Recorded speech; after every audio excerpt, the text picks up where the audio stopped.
Hello everyone.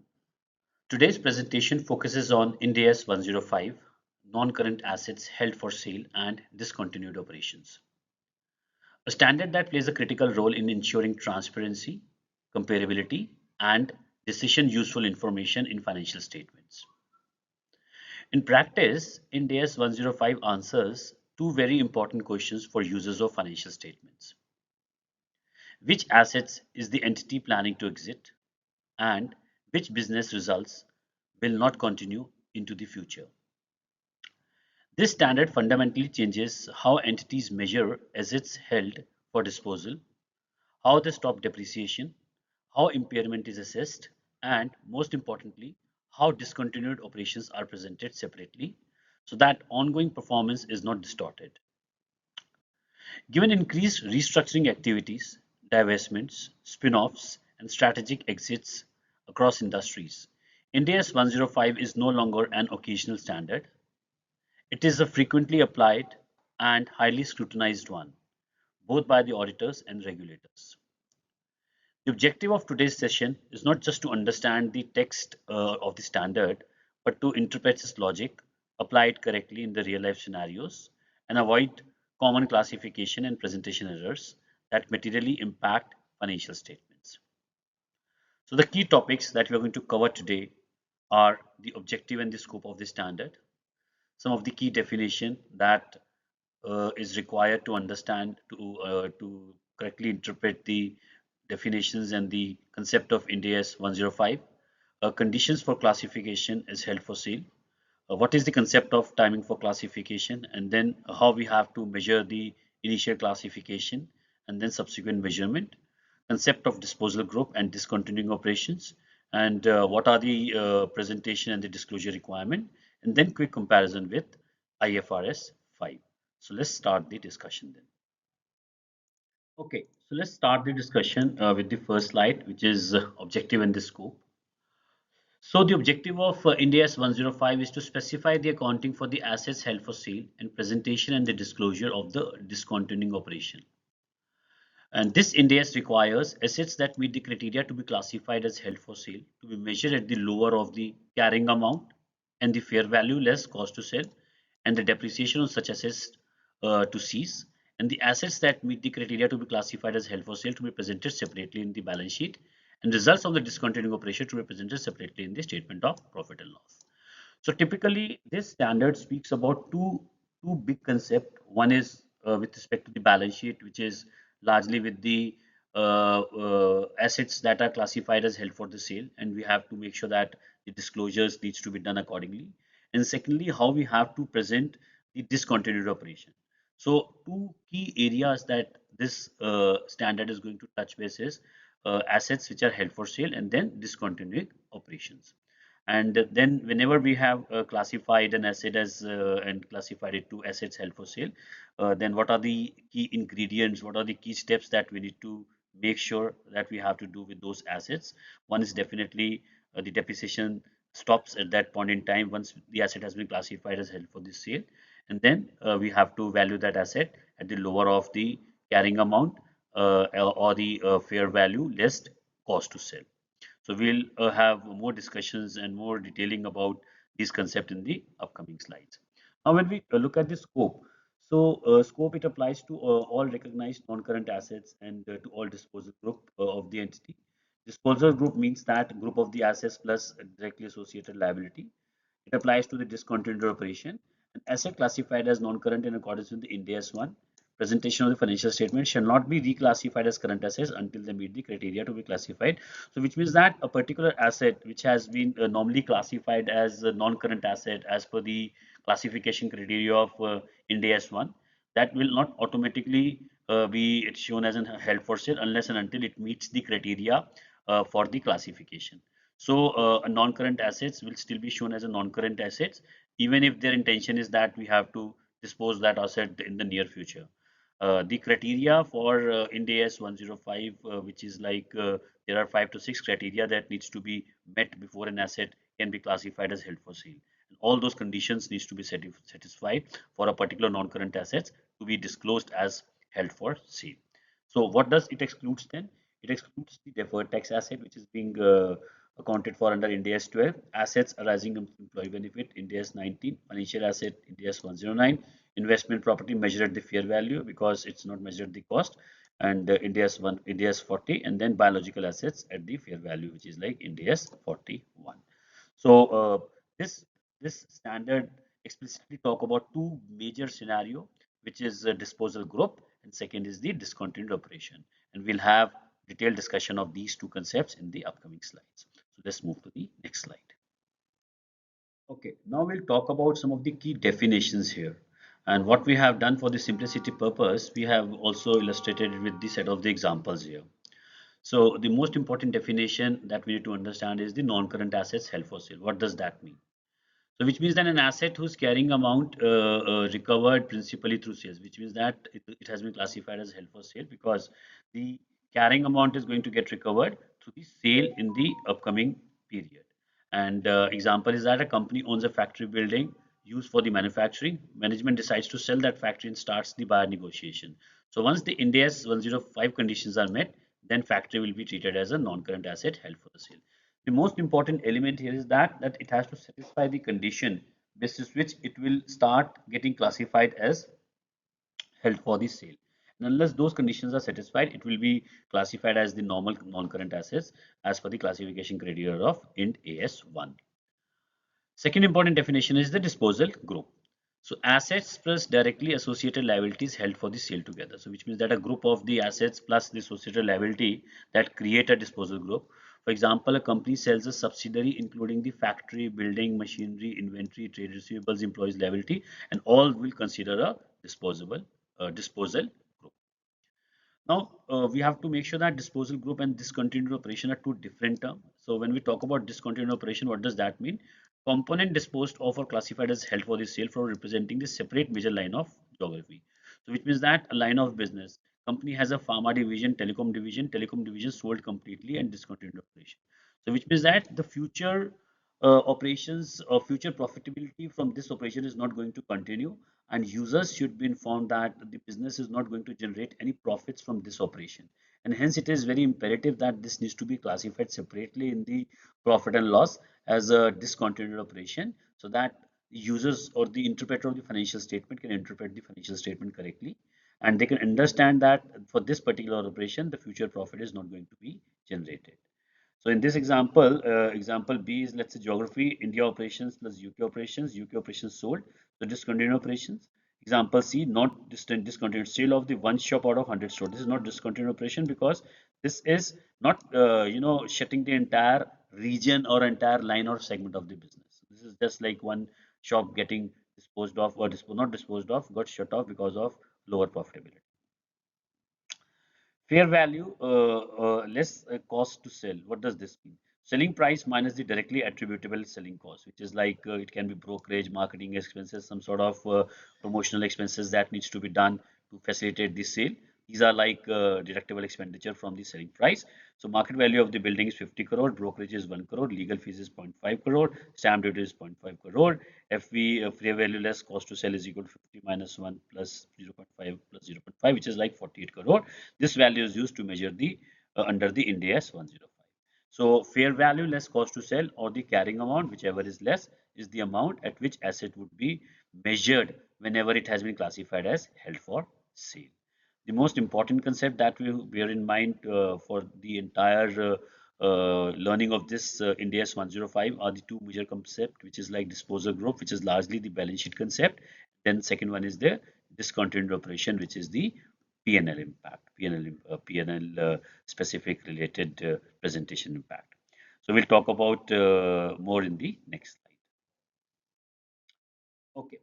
The most important thing that we should be aware of is that what are those conditions basis which an asset would be classified as a held for sale. Because unless and until those conditions are satisfied, we cannot classify an asset as held for sale. And an asset is classified as held for sale when all the conditions are met. So which are like below conditions, we'll talk about those conditions. An entity shall classify a non-current assets or the disposal group as held for the sale if it is carrying amount will be recovered principally through the sale of transaction rather than the continuing use.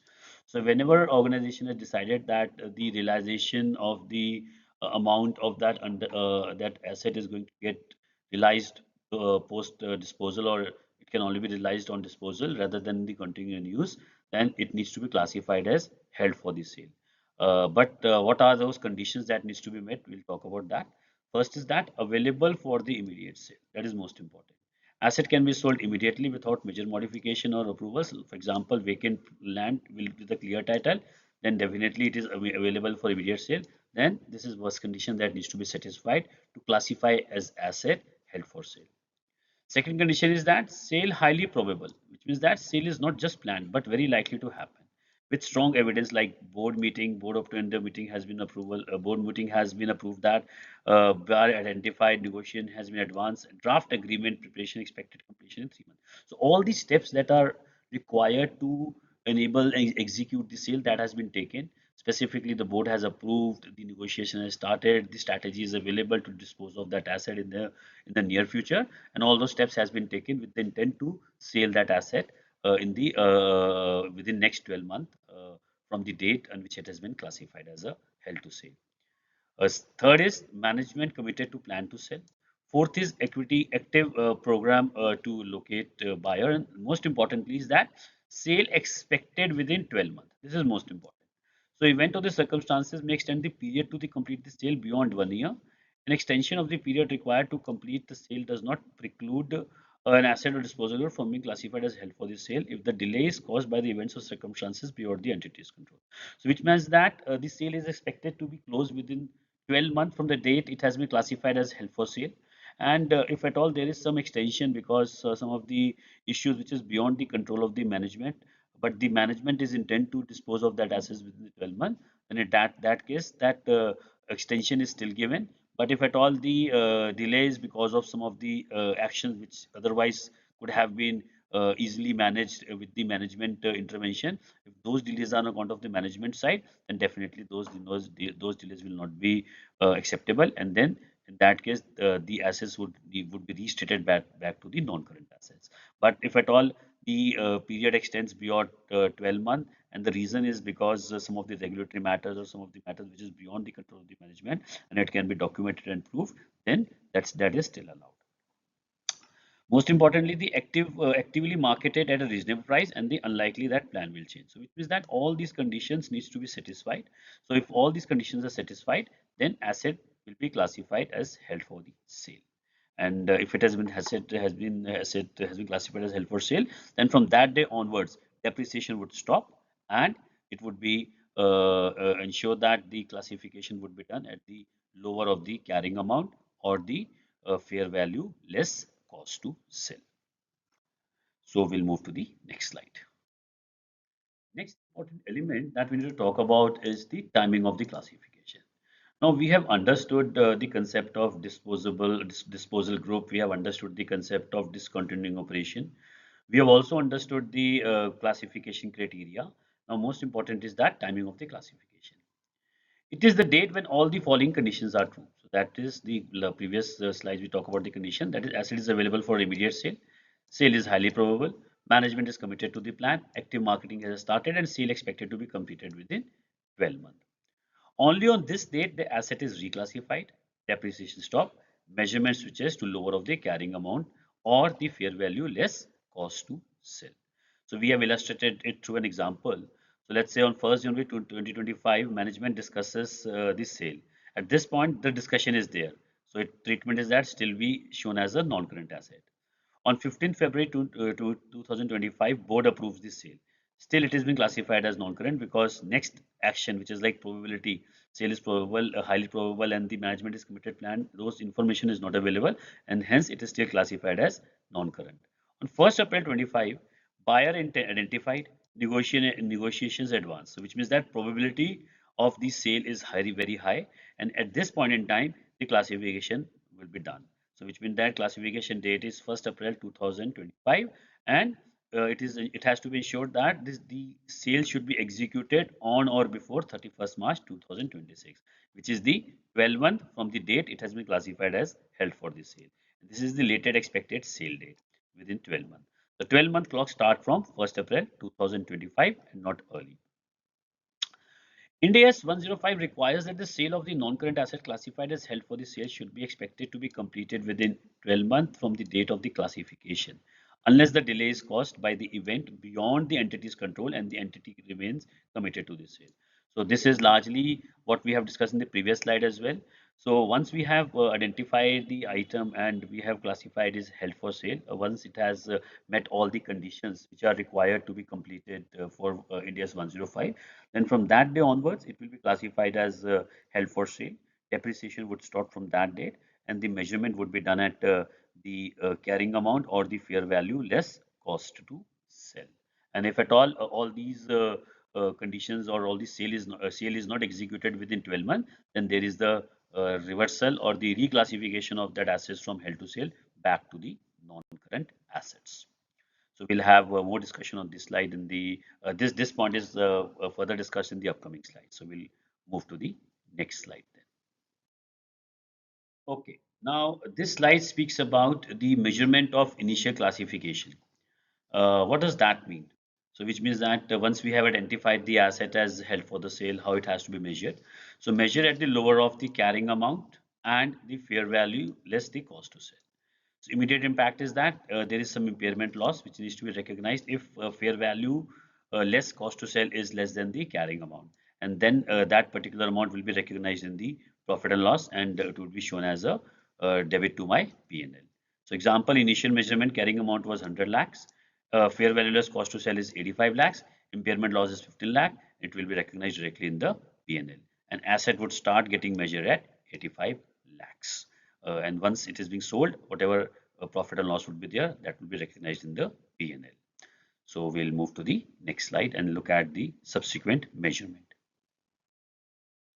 Okay, now we'll talk about the subsequent measurement. So once we have classified an asset, then post the initial recognition, we have to do the subsequent measurement, and that specifically happens when the asset has been classified in the middle of the year, which means that it covers the reporting period, which is the first reporting period at which it has been classified as held for the sale.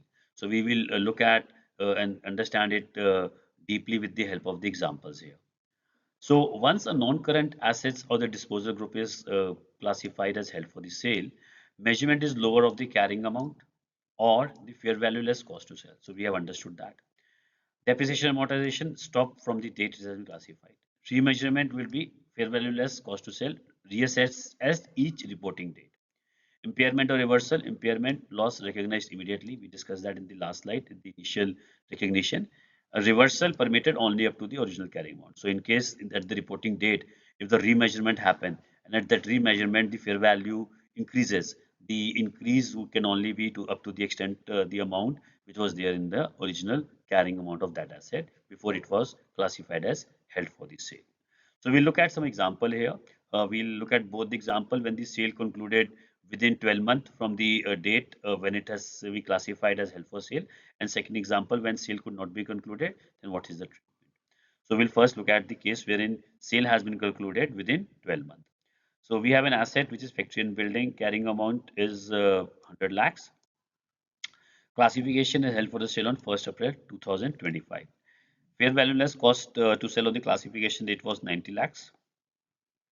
Expected sale completion is on or before 31st March 26 and actual sales date was 15th January 2026. So which means that the sale got completed within 12-month period. So what we have to do on 1st April 2025 classification date, carrying amount is 100 lakh, fair value less cost to sell is 90 lakh. So impairment loss of 10 lakh, it needs to be directly debited to my P&L. Asset got remeasured at 90 lakhs. Uh, Depreciation stops from 1st April 2025. This is critical point. At 15th January 2026, revised fair value less cost to sell, which is 95 lakh. So, which means that there is an increase in the fair value. The reversal allowed only to the 5 lakh. The carrying amount of the asset is now 95 lakh. It was 100 lakh earlier because it was the original amount at the classification date. Now it got reversed to the extent of 5 lakh. Cannot exceed original amount, which is like 100 lakh. Sale proceed of 95 lakh. So carrying amount of 95 lakh and sale proceed is 95 lakh. So which means that on the sale there is no gain or loss, and once sale is completed, the asset is derecognized. So what all we have understood in this example is that once we have classified the asset for held for the sale, then we have to look at the carrying amount, compare it with the fair value less cost to sell. And if at all my fair value less cost to sell is less than the carrying amount, we have to do the impairment immediately. And once it has been impaired, the assets will no longer will be subject to the depreciation, and we have to wait till the asset is finally disposed of within the 12-month period. So in this case, it got disposed of on 15th January 2026, which is within the 12 months from the date of the classification. So on the date of classification, on the date of the sale, the fair value got increased from 90 lakh to 95 lakh, which is the upward revision in the fair value. Then what we have to do? We have to restate the impairment loss from 10 lakh will be reduced to 5 lakh, and my carrying amount would be increased to 95 lakh. Then we'll compare the amount which is there in the carrying amount of the asset versus the fair value less cost to sell, which is 95 lakhs here in the same case. So which means that there is no profit or loss, but the asset would be re-recognized from the balance sheet. Now we'll look at the second example. Facts are same, but we have make some changes in the dates just to make sure that we could able to accommodate the scenario which is like a sale which happens beyond the 12 month. So carrying amount is 120 lakh. April 1, 2025 is the classification date. Fair value less cost to sell is 100 lakhs. Expected sale completion before 31st March 26. This is expected date. Status on 31st March 26 is that sale not completed as the buyer withdraw. So on 1st April 25 classification date, carrying amount is 120 lakh, fair value less cost to sell is 100 lakh, impairment loss of 20 lakh. We have to measure immediately charge it to P&L, and asset measured at 100 lakhs. Depreciation stops from 1st April 2025. At 31st March 26, sale not completed and delays within the management control. So which means that this is not an area wherein extension would be allowed, because this was something which was in management control, and hence sale criteria held for sale criteria is not met here, because the sale goes beyond 12-month period. So assets to be reclassified to non-current asset and measured at the lower of the carrying amount before held for sale, or adjusted for depreciation and the recoverable amount on the classification date. So lower of this would be the amount at which asset would be reclassified and it will be shown as a non-current asset. So carrying amount would be again the 120 lakhs, which is the amount, original amount which before depreciation, and then it will be adjusted for the depreciation for the period for which it has been classified as held for the sale, basis the original depreciation policy of the company, and it will be compared with the recoverable amount on the classification date. Whatever would be the lower of that, at that particular that amount, it would be reclassified and would be shown as non-current asset in the balance sheet. So this is how we have to do the subsequent measurement for the assets which are held for sale. So we'll move to the next slide then. Okay, now we'll talk about the most critical definition of Ind AS 105, which is the concept of the disposal group. So disposal group is a group of the assets plus liability when the organization decided to dispose the particular group. So measure entire group at the lower of the carrying amount or the fair value less cost to sell. Liabilities are not remeasured. This is most important, unless another Ind AS requires, which normally and rarely happens. So which means that the assets would be measured at the carrying amount or the fair value less cost to less, minimum of that. There is no remeasurement of the liabilities, and then we have to calculate the final value of the disposal group. And one important thing that we need to keep in mind is that this is largely with respect to the presentation in the balance sheet, because in the balance sheet the presentation would be like it would be shown as an asset held for sale under the asset side, and liable also for liabilities it will be reclassified as liabilities which are part of the disposal group. So, if at all there is the impairment loss, then we have to adjust that impairment loss, and it will be adjusted. First, the impairment loss would be adjusted first to the goodwill, and then it will go to the proportionate to the other assets. So, which means that the first loss would be adjustment to the goodwill, and second would be to the adjustment to the other assets in the proportional basis. So, for example, disposal group includes the PPE worth rupees 70 lakh, inventory worth rupees 20 lakh, goodwill worth rupees 10 lakh, and there is a liability of 15 lakh. So, total net carrying amount of the disposal group is 70 plus 20, 90 plus 10, 100 minus 15, which is 85 lakh. So, this is the net carrying amount of the disposal group. Expected selling price less brokerage of the disposal group is 80 lakhs. So which means that the fair value less cost to less is less than the net carrying amount of the disposal group.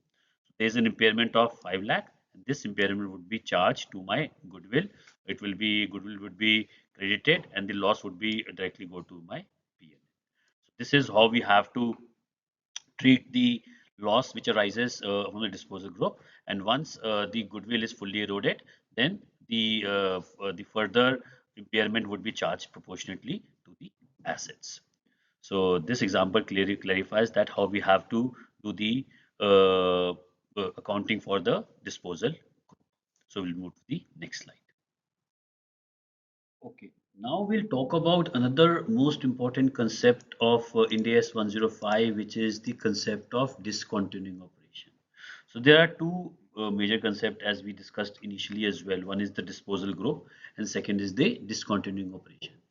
A discontinuing operation is a component of an entity that has been disposed or is classified as held for sale and represent the separate major line of business or separate geographical area of the operation or a subsidiary acquired exclusively with the view of resale. So which means that it talks about the entire segment of a particular operations that is going to get discontinued. Either it has been classified as a kind of a geography which is discontinued, which has the impact on the profitability of the organization and largely is denoted by the separate reporting segment altogether. Because this is most important because the users of the financial statements, they would be aware of the fact that a particular line of the business or particular geography that was generating revenue and profitability, it's no longer going to generate the profitability in the future, and then they can take the decisions accordingly. So we have to be very much clear. The concept of disposal group is largely to the classification of the assets in the balance sheet, but the concept of discontinuing operation is to make sure the presentation in the profit and loss account so that users are clear then that they are not going to get any profit for operations which is discontinued. That discontinued operation can be of any particular business segment altogether or a particular geography for which no business revenue is going to get generated and hence it's going to be a kind of a discontinued operation. For example, entire telecom business of a conglomerate is going to get shelved off or European operation of an Indian MNC is going to be shut down. So if we quickly look at the key differences which comes to a user while interpreting the both terms, the which is discontinuing operation disposal group. So we have created a table here. So conceptually, the disposal group is the balance sheet concept, but discontinued operation is the P&L concept. The focus of the disposal group is to ensure that the assets and liabilities are stated properly, but the focus of the discontinuing operation is to make sure that revenue, expenses, and cash flow should be properly disclosed. That concept that the operations are discontinued. The purpose of the disposal group is to measurement and the classification, but the purpose of discontinued operation is to the performance segregation. The trigger of the disposal group is the intention to sell the assets together, and discontinued operation is a strategic exit from the business.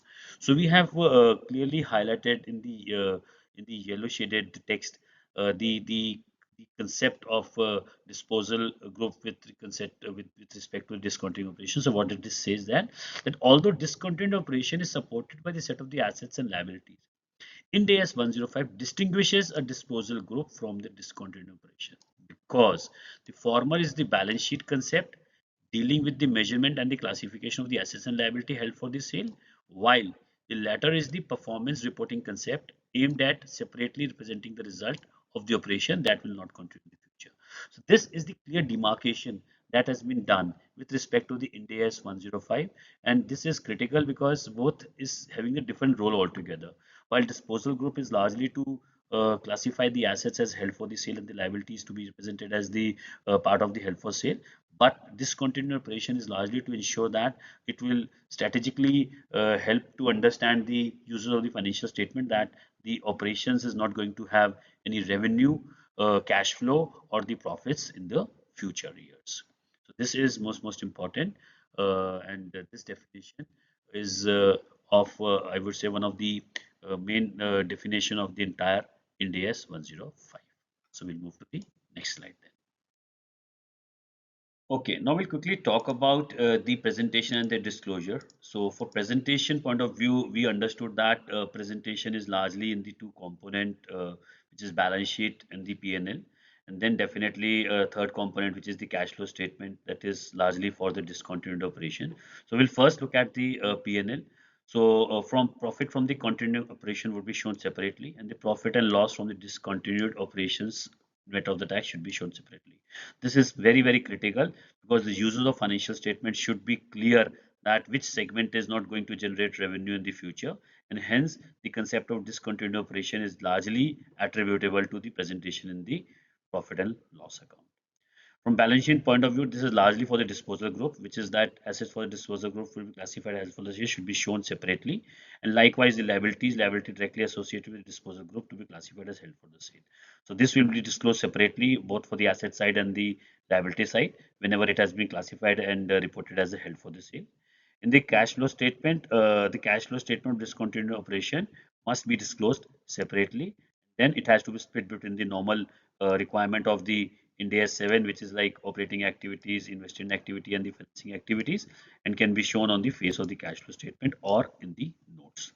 When we look at the disclosures, so the entity must disclose the description of the asset or disposal group, the facts and the circumstances of the sale, the gain or loss recognized, the segment information, which is largely with respect to the discontinuing operation, and then the cash flow detail, which is again largely with respect to the discontinuing operations. So with this, we largely come to the end of this presentation. We'll have one more slide that will talk about the comparison between Ind AS 105 versus IFRS 5, and largely it is converged, but we'll quickly have a look at that slide. Okay, so IFRS 5 is largely converged with the Ind AS 105, and there are no conceptual difference which are there. So core principle is same, measurement is again the same, depreciation stops rule same, 12-month rule is same, presentation is same, which is a separate line item. So it is a converged standard with IFRS 5. Now we'll move to the closing notes and the final slide, which is the thank you slide. Okay.